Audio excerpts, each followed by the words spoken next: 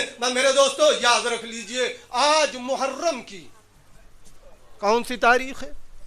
آج محرم کی 7ویں تاریخ، اور یہ 7ویں تاریخ کس سے مخصوص ہے؟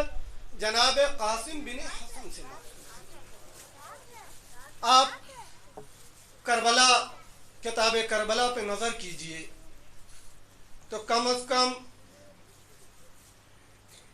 جو بھی اہل بیت اطہار کی نمایاں شخصیتیں ہیں، ان کا کوئی نہ کوئی نمائندہ ضرور کربلا میں موجود ہے۔ جناب قاسم جو بہت ہی کم سن تھے، جس وقت امام حسن مجتبیٰ کو زہر دغا سے شہید کیا گیا، بہت کم سن تھے، لیکن اس کم سنی میں بھی میرے آقا امام حسن مجتبیٰ نے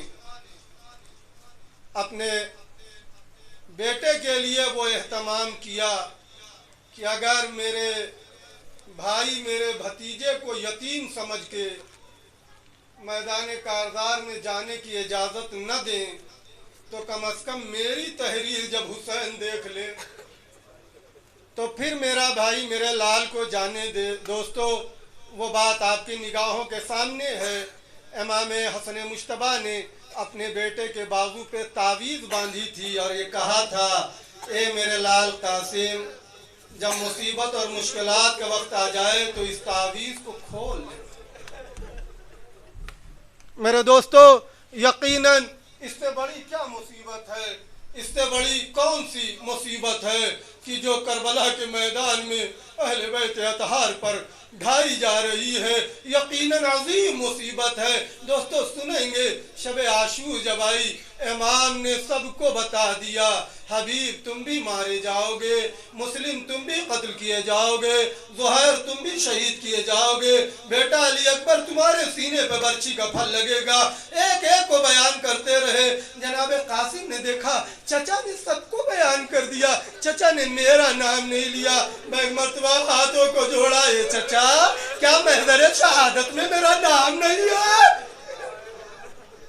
وجہ سے ہی امام نے سنا، آواز دی، اے میرے لال تم ہی کیا، تمہارا بھیا علی اصغر بھی شہید کیا جائے گا۔ ارے بھائی اتنا سننا تھا کہ غیرت ہاشمی کو جوش آ گیا، آواز دی، یا اماں ہل یصلون الاعداء الی الخیال، کیا دشمن خیمے تک آ جائیں گے؟ اللہ اکبر، یہ غیرت ہاشمی ہے، ننھے ہے، لم یبلغ العلوم، ابھی بحد بلوغ نہیں پہنچے ہیں۔ کتنا اہتمام ہے، کتنا خیال ہے، غیرت کتنی پائی جاتی ہے کہ کوئی پھپھیوں تک نہ پہنچ جائے، کوئی خیموں تک نہ پہنچ جائے۔ اے قاسم، ارے یہ تو یہ مرحلہ ہے، لیکن ہاں عصر عاشور کے بعد اجرکم اللہ۔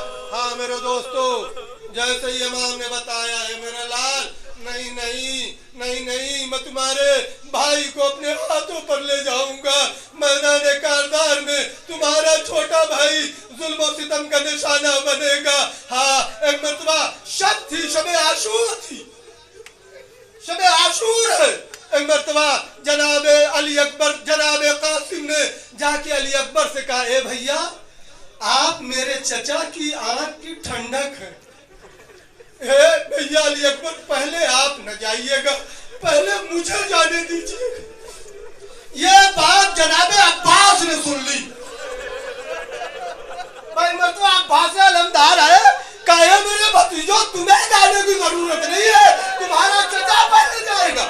دوستو وہ ترتیب جو بھی ہے، یہ جذبات ہیں، یہ خاندان بنی ہاشم کے بچوں کا راہ خدا میں قربانی دینے کا آ گیا۔ میرے دوستو آ گیا جناب قاسم، وہ قربانی کا وقت آ گیا، آئے چچا مرنے کی رضا دے دیجئے۔ ایک مرتبہ میرے آقا نے کہا، تم تو میرے بھائی کی تصویر ہو، میں تمہیں کیسے مرنے کی رضا دے دوں؟ آ گئے جناب قاسم، ایک حجرے میں بیٹھ گئے، اپنے سر کو جھکا کے زار و قطار روتے چلے جا رہے ہیں۔ ہائے یہ مقدر کہ مجھے چچا اجازت نہیں دے رہے ہیں. ہائے میرا مقدر، میری قسمت، میرا چچا مجھے مرنے کی رضا نہیں دے رہا ہے. میں بیٹھے ہی تھے، ایک مرتبہ ماں کی نظر پڑی ہے، میرے لال کیوں رو رہے ہو؟ اے مادر گرامی، چچا اجازت نہیں دے رہے ہیں. جائیے پھوپھی اماں سے کہیے، جائیے زینب کبریٰ پھوپھی اماں سے کہیے پھوپھی سفارش کر دے.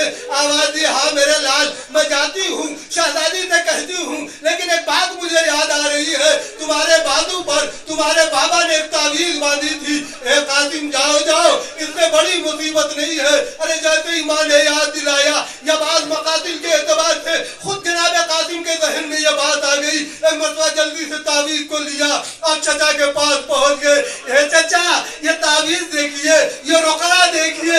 جیسے ہی امام نے بھائی کی تصویر، بھائی کی تحریر کو دیکھا، وہ تحریر کو دیکھتے ہی حسن کی تصویر نگاہوں میں آ گئی. اے میرے لال، میرے بھائی کی تحریر لائے ہو یا اپنے لیے ابن جہاد کا رقعہ لے کے آئے ہو؟ ہاں چچا اجازت دے دیجئے میں مقتل کے جملے پڑھ دوں. میرے دوستو، ایک مرتبہ ہاتھ کو چومنے لگے قاسم. میں نے نہیں دیکھا، مقتل میں بہت تلاش کیا، کوئی اس طریقے سے امام سے اجازت مانگ رہا ہو جیسے جناب قاسم مانگ رہے ہیں. اپنے چچا کے ہاتھوں کو چومنے چلے جا رہے ہیں. چچا اجازت دے دیجئے، اے چچا اجازت دے دیجئے. لیکن امام ہے جو اپنے بھتیجے کو اجازت نہیں دے رہے. وہ مقتل کے جملے ہیں میرے دوستو. میں ایک مرتبہ امام کے قدموں پہ سر رکھ دیا. اے چچا اب آپ کا بھتیجا سر نہ اٹھائے گا جب تک مرنے کی رضا نہ دے دے. میں ایک مرتبہ امام نے بھتیجے کو اٹھایا، گلے سے لگایا. اتنا روئے کہ دونوں پر غشیداری ہو گئی. زینب یہ منظر دیکھ رہی تھی، شہزادی یہ منظر دیکھ رہی تھی. جیسے ہی شہزادی نے یہ منظر دیکھا، دوستو ذرا تصور کیجئے کہ جب کوئی بے ہوش ہو جاتا ہے تو اس کو افاقے میں لانے کے لیے پانی کا چھڑکاؤ کیا جاتا ہے. اللہ اللہ، یہاں تو بچے اللہ تک کی صدائیں بلند کر رہے ہیں، یہاں تو پیاس سے جا بلب ہے. میں ایک مرتبہ آنسوؤں کا چھڑکاؤ زینب نے کیا، آ گئے ہوش میں. ایک مرتبہ ہاتھوں کو جوڑا ہے، میرے بھیا میرے بھتیجے کو جانے دیجئے. لو میرے دوستو، نرالی اجازت جناب قاسم نے لی ہے اور نرالے انداز سے میرے مولا نے اس بھتیجے کو سنبھالا ہے. وہ سنیں گے کیا ہے؟ خود امام نے اپنے لال قاسم کے سر پہ امامہ باندھا. سنتے ہیں نہیں، جو امامہ مستحب ہے جو میت کو ہم دیتے ہیں اس کا انداز کیا ہوتا ہے میرے دوستو؟ یہی تو کہ دونوں سروں کو لا کے سر سینے پر رکھ دیے جاتے ہیں، ڈال دیے جاتے ہیں. مقتل میں لکھا ہے کہ جس طرح جب امام نے اپنے لال کے سر پر امامہ رکھا تو دونوں سروں کو نکالا، قاسم کے سینے پر رکھ دیا. صرف اتنا ہی نہیں، اس کے بعد جیسے ہی قاسم گھوڑے پہ سوار ہوئے، کہا ہے میرے لال ذرا رکو. کہا چچا اب کیا ہے؟ کہا بیٹا تھوڑا سا سنبھلو. جیسے ہی جناب قاسم تھوڑا سا سنبھلے، امام آگے بڑھے. امام نے گریبان کو چاک کر دیا. اللہ اکبر، یہ نرالا انداز ہے میرے دوستو جناب قاسم کے جانے کے لیے. ایک مرتبہ بیٹے نے بھتیجے نے ہاتھوں کو جوڑ کے پوچھا، اے چچا اتنا بتا دیجئے یہ آپ نے گریبان کو چاک کیوں کیا؟ اے میرا لال، ارے عرب کا دستور یہ ہے جس کا گریبان چاک رہتا ہے اسے یتیم سمجھتے ہیں. اے میرا لال، شاید تم پر رحم آ جائے کہ یتیم حسن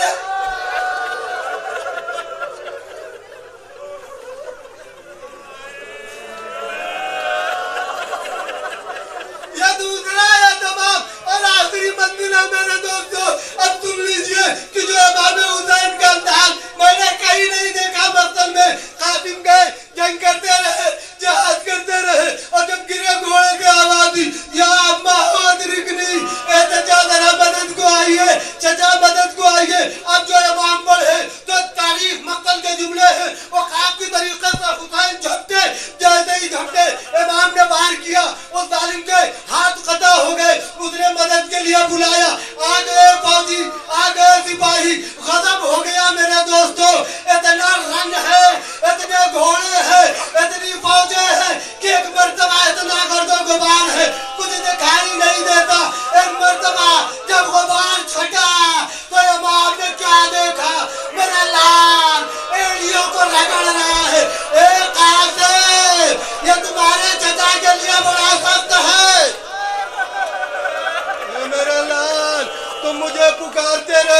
گے میرے دوستو، جب گھوڑے کی ٹانگ پڑتی تھی قاسم آواز دیتے تھے یا اماں ادرکنی، اے چچا مدد کو آئیے، واحد ایک شہید ہے مقتل کربلا میں جس کا لاشا پامال ہوا زندگی میں۔ اب جیسے ہی امام نے اپنے لال سے فریاد کی، اے میرے لال تیرا چچا شرمندہ ہے تو بلاتا رہا، میں تیری مدد نہیں کر سکا۔ ہاں ایک مرتبہ قاسم نے آخری ہچکی لی۔ سنو گے میرے دوستو، امام نے ہر ایک کا لاشا اٹھایا۔ اب قاسم کا لاشا کیسے اٹھائے؟ حبیب بن مسلم یہ کہتا ہے کہ ایک مرتبہ امام نے لاشے کو لیا، سینے سے لگایا، لے کے مقتل کی طرف چلے۔ ارے ایسے چل رہے تھے کہ زمین خط دیتے جا رہا تھا۔ اے چاہنے والوں، ابھی تابوت کی زیارت کیجئے گا، ارے بڑے اہتمام سے، ارے تشریح کیجئے گا۔ یہ قاسم کا حسن، یہ حسن کا قاسم، ارے زندگی میں پامال ہو گیا۔ دشمنوں